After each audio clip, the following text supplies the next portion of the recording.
Well, hello everybody.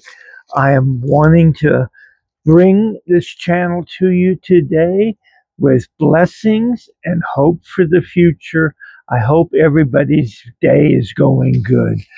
I am going to be talking today mainly about gardening because right now, last night here in Nebraska, we got more snow and temperatures dropped to the teens.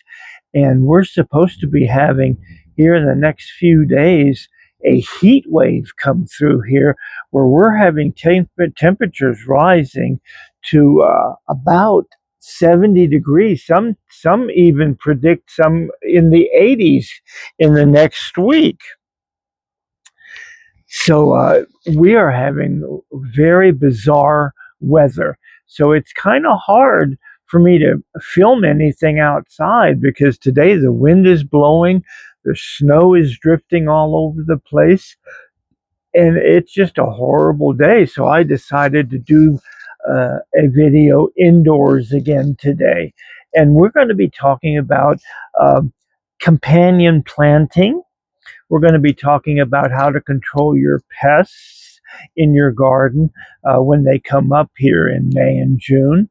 And I thought it would be an interesting subject. But before I get into everything in detail, I would just like to remind everybody that to subscribe to my channel because it helps this old man out a lot. Please subscribe. Put a comment down if you want to ask me a question. Go ahead and do that. I am an open book.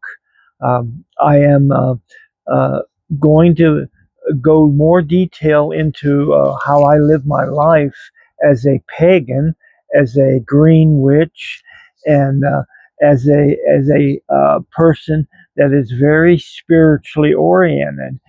This is my life. It always has been my life. And I like to bring you along on my life journeys that I have done in the last 74 years of my life, because March 20th, I will be having my birthday and I will be turning 74 years old. Can you believe it? I just cannot believe I'm going to be 74. Now, how is everybody doing? I hope everybody is doing okay.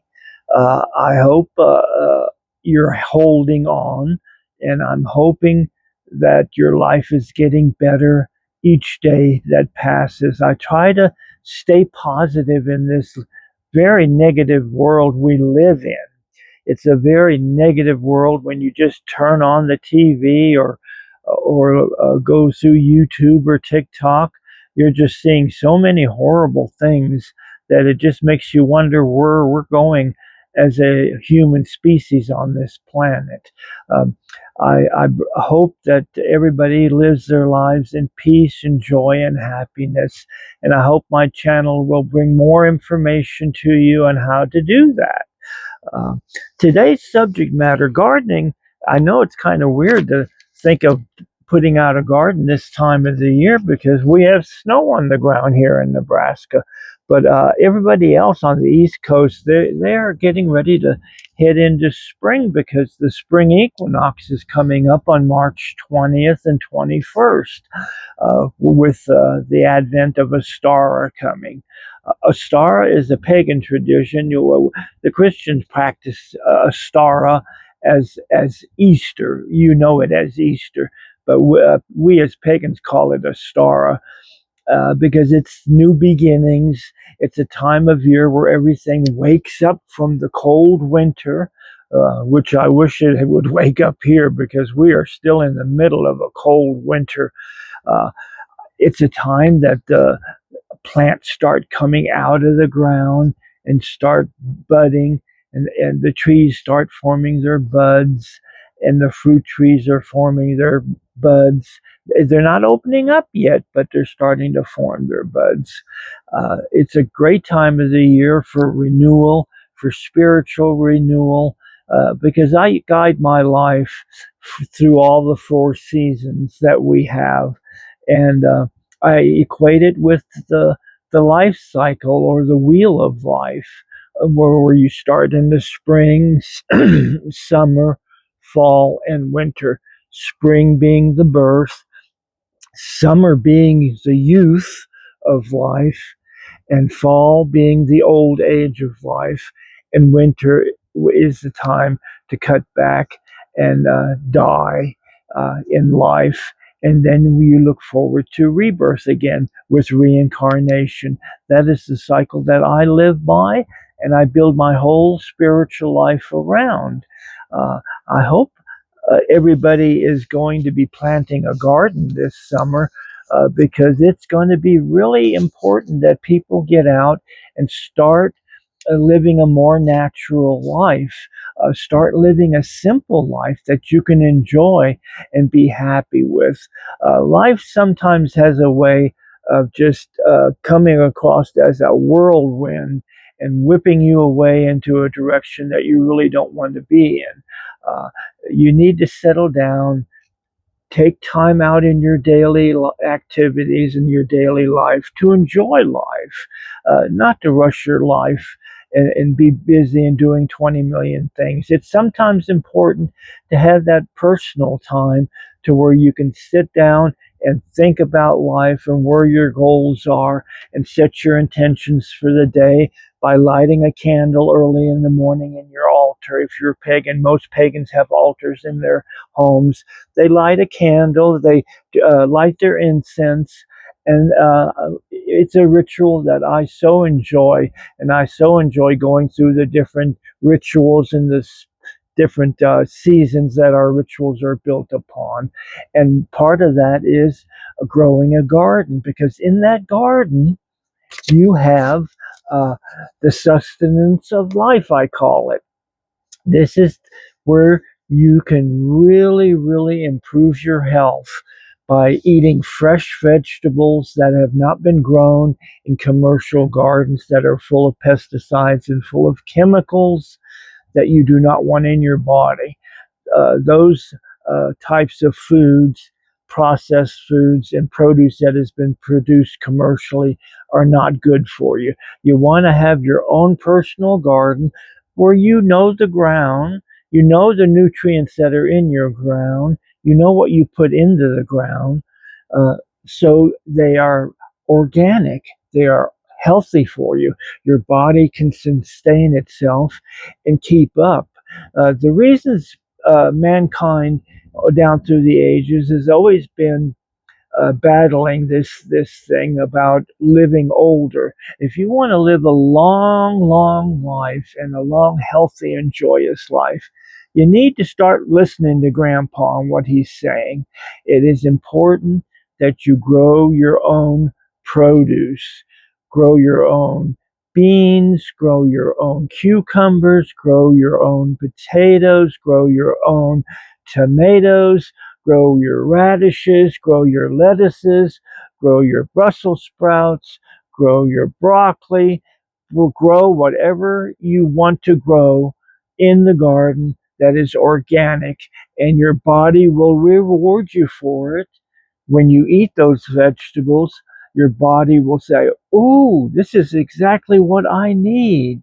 Your body will respond by giving you what? Giving you longevity of life, because you're taking care of your body, the body that your soul resides in. Always remember that. It is so important. Now, the subject matter that I want to talk about a little bit about today is called companion planting. And those are those things that you need to have in your garden that go well with certain types of vegetables. For instance, grow in your herb garden, grow next to your tomatoes basil. Basil loves tomatoes. They will enrich the soil for your tomatoes. They will make sure that they will keep the pests away from your tomatoes. So grow basil around your tomatoes. You will just see a big difference in your tomatoes. They will grow bigger. They will grow healthier stems. They will produce more fruits. They will enhance the flavor of your tomato. by planting basil next to it. Another one is rosemary and sage. Now, I always plant my rosemary and sage close to my cabbage plants because cabbage plants happen to be a favorite food for a lot of pests in the garden. And you will always be, if it's not cabbage worms, it's some other kind of bug that loves to eat. Caterpillars love to eat cabbage, and they will do, within one night, they will destroy your cabbage plant completely. So it's always important. Remember, rosemary and sage, plant those next to your cabbage plants to protect them. Another one for your beans. Beans usually don't have that many pests, but they have a few ringworm plants where they will attack your plants. With beans, you got to be careful. Beans will always attract larger pests because they're so juicy, and the reason we love them so much, well, these pests love them also. So to alleviate that, plant mint. Mint tea, whether it's spearmint or mint, it doesn't make any difference. They're very strong, pungent plants that we make herbal teas out of, but they're also used to protect your beans. So plant them close to your beans. I would plant 3 or 4 bean seeds into the ground, and then I would, next to it, I would plant one mint plant around it. So, and it will make the green beans grow much bigger, more healthier, and keep those pests away. Another one, if you're having a beetle or moth problem, another plant to plant next to any kind of vegetable is lavender. It's usually a flower, and it's a stem that grows up with lots of little lavender flowers on it, and that protects you against beetles and moths and aphids. And also another one that's kind of interesting that I like to plant is marigolds around. I like to plant marigolds around my squash and my cucumbers. Marigolds overall are best to plant all throughout your garden, wherever you have sensitive plants that are always being attacked by aphids. Plant a few marigold plants because most pests in the garden hate marigolds. No pests will touch marigolds. They won't eat them. The only beneficial uh, bug that I know of that loves marigolds are honeybees. Honeybees will love marigolds, and they will fly around them and land on them and extract whatever they need to extract from the marigold plant. The beautiful bulbs they have. They're usually yellow and gold colored plant. They are great around the garden. This year, I am going to be planting a lot of marigolds in my garden. My garden is going to be looking like a flower garden instead of a vegetable garden because they're going to have so many flowers growing in them this year. Nasturtiums is another good one that attacks aphids. Aphids are they will not go near a nasturtium plant, and also they will attract beneficial bugs that eats aphids a lot. A calendula also is good for aphids, and tomato worms, for instance. They will tomato worms won't go around that calendula, if I'm pronouncing it right. Chrysanthemums is another one that takes care of ticks and ants and roaches and all the other ones. They're very beneficial in the garden. Geraniums are beneficial, keeping cabbage worms away from your cabbage plants and keeping the Japanese beetles away. Petunias are also good for aphids. To plant with uh, geraniums, if you plant them, and if you plant them along with petunias, they will help protect your herbs and help protect your pepper plants. So if you love a lot of pepper plants, make sure you plant a couple of petunias next to them because they will help them out in deterring pests to eat your plants up, especially pepper plants. I love pepper plants, so I'm going to try that one this year. Zinnias also attracts beneficial bugs, ladybugs. If you cynthias, uh, they, they they will attract the bugs, and the bugs will eat the aphids, and it just goes down the chain one by one by one. And before long, with all these flowers in your garden, they will attract the parasitic wasps, the ladybugs, which are good for your garden because they attack the aphids and other insects that are plaguing your plants and their leaves. Another one is a psyllium plant. That is another one for aphids. Cornflowers, which we usually call echinacea plants. We make a tea out of these cornflower plants because they're echinacea and they have a lot of beneficial and antibacterial properties. But they're also a magnet for strong pollinators to come by and eat all the bugs off of your plants. So they're always good. Usually a purple echinacea comes in the color of purple cornflowers. Lavender is the last on my list, and lavender plants will be great to keep the mosquitoes away. We don't have much of a mosquito problem here in Nebraska. We have a few because they're attracted to water, and every time I water my garden, a few mosquito plants will be attracted to that because I have a bird feeder also in my garden that has water in it. And they're always attracted by that because I like to keep water out during the summertime for the birds. So they will be coming to my garden and drinking the water, and then while they're there, they see all the plants and all the bugs, and they will consume a lot of the bugs. Will help you out tremendously. I hope this has been interesting to you, because I am really, really going all out this year to produce a larger garden, vertical garden, more up vertically, because I have a small space. My space is only about a 50 by 50 uh, feet, 50 feet one way, 50 feet the other way garden. So it's a small garden space, but I plan on growing a lot of vegetables in those gardens.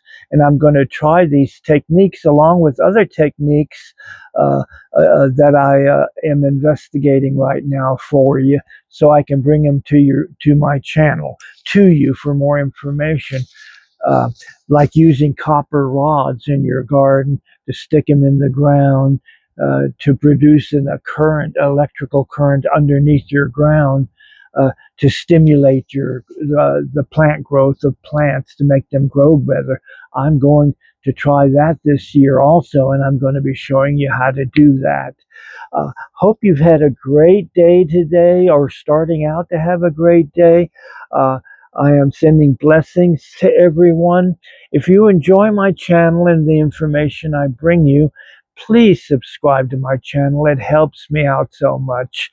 I'm sending love and blessings to all the households out there, love and blessings to the children, the teenagers, the adults, the older folks out there. I will be bringing you more information on how to grow a garden easier, because older folks have a hard time working in the garden sometimes, but it keeps you healthy and it keeps your body moving. So always remember, put in a little garden so you can be goal oriented and have something to live for the following day. It's a great blessing to be working with you all and showing you all these techniques that I have learned over the years. I'm sending love and blessings, and guess what? See you next time.